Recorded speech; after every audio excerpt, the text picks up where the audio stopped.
Selamat pagi. Jumpa lagi bersama Ibu Tina dalam pembelajaran jarak jauh. Senin 17 Januari 2022. Sebelum kita memulai pembelajaran kita, mari kita bersatu dalam doa. Ibu akan membantu memimpin. Demi nama Bapa dan Putra dan Roh Kudus.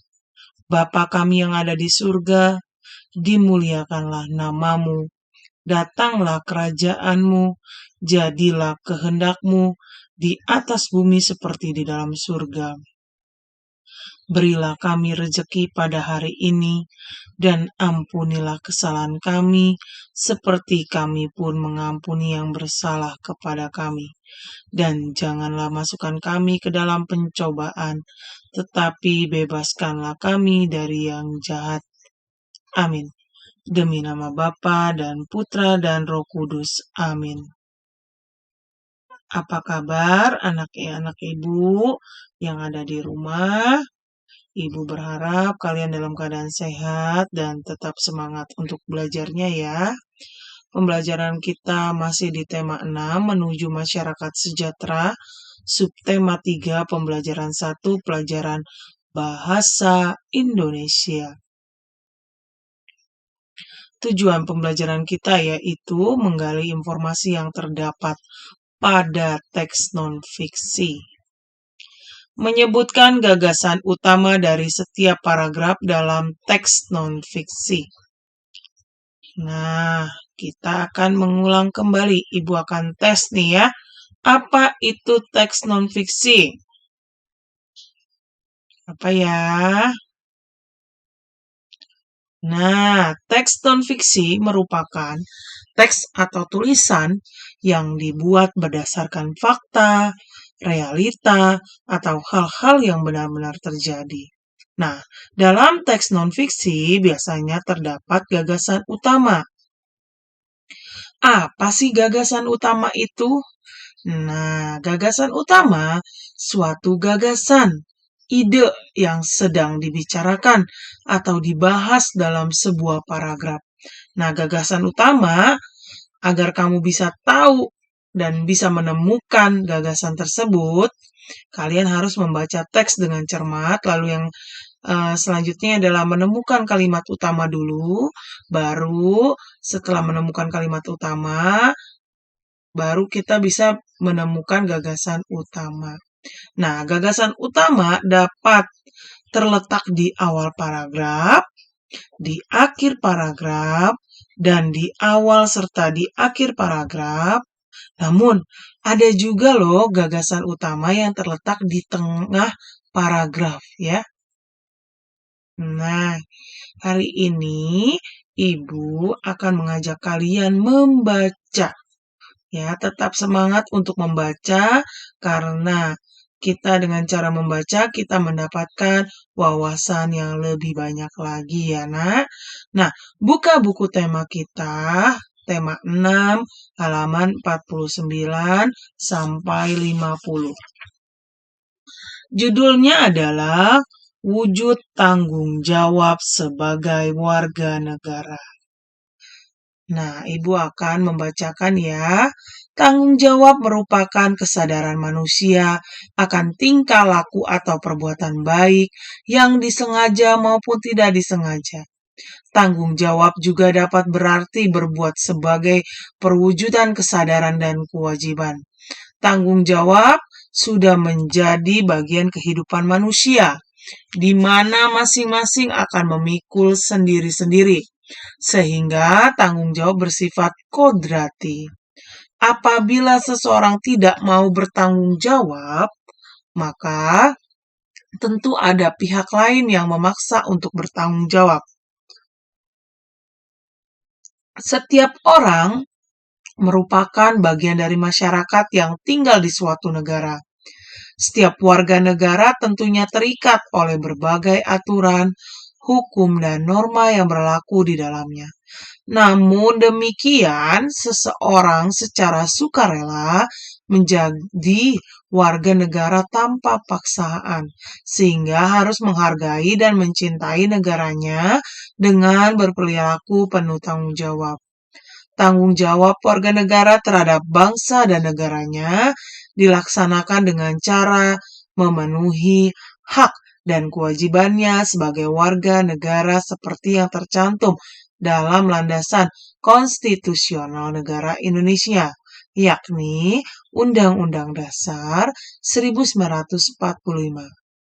Berbagai bentuk sikap dan perilaku dapat diwujudkan sebagai cermin dari tanggung jawab warga negara Indonesia dalam kehidupan sehari-hari.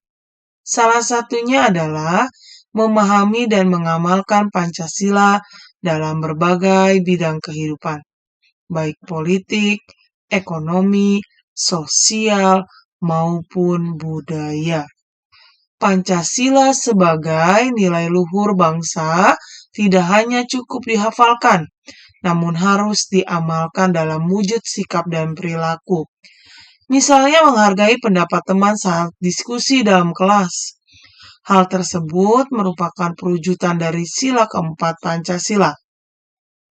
Selalu menjaga dan memelihara nama baik bangsa merupakan bentuk tanggung jawab warga negara di mata dunia internasional sebagai bangsa dan negara yang merdeka, berdaulat, beradab, dan bermartabat. Untuk itu, sebagai warga negara yang baik, seseorang harus selalu menjaga persatuan dan kesatuan, menjauhkan dari sikap dan perilaku yang diskriminatif atau membeda-bedakan, membina solidaritas sosial sebagai sesama warga negara Indonesia akan menciptakan kerukunan hidup berbangsa dan bernegara. Meningkatkan wawasan kebangsaan agar senantiasa terbina rasa kebangsaan, paham kebangsaan, dan semangat kebangsaan pada setiap diri warga negara yang merupakan perwujudan dari sikap tanggung jawab sebagai warga negara.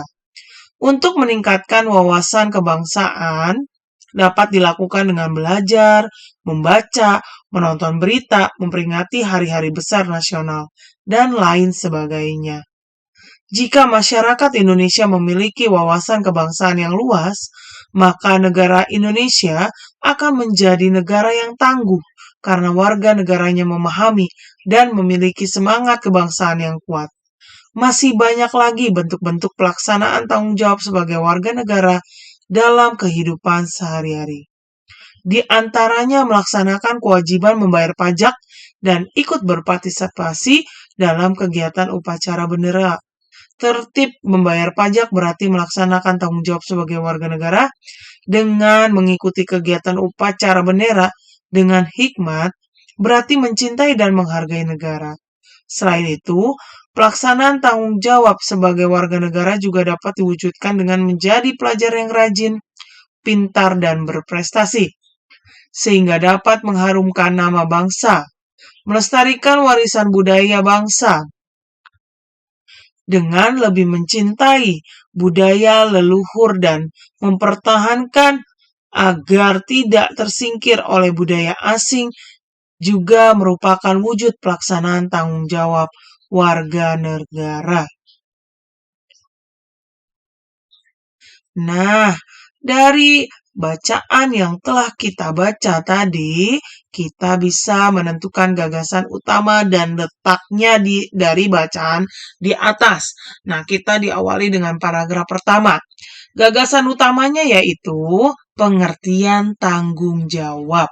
Jadi kan di awal paragraf itu ya, dia ada tuh, tanggung jawab merupakan kesadaran manusia akan tingkah laku atau perbuatan baik yang disengaja maupun yang tidak disengaja.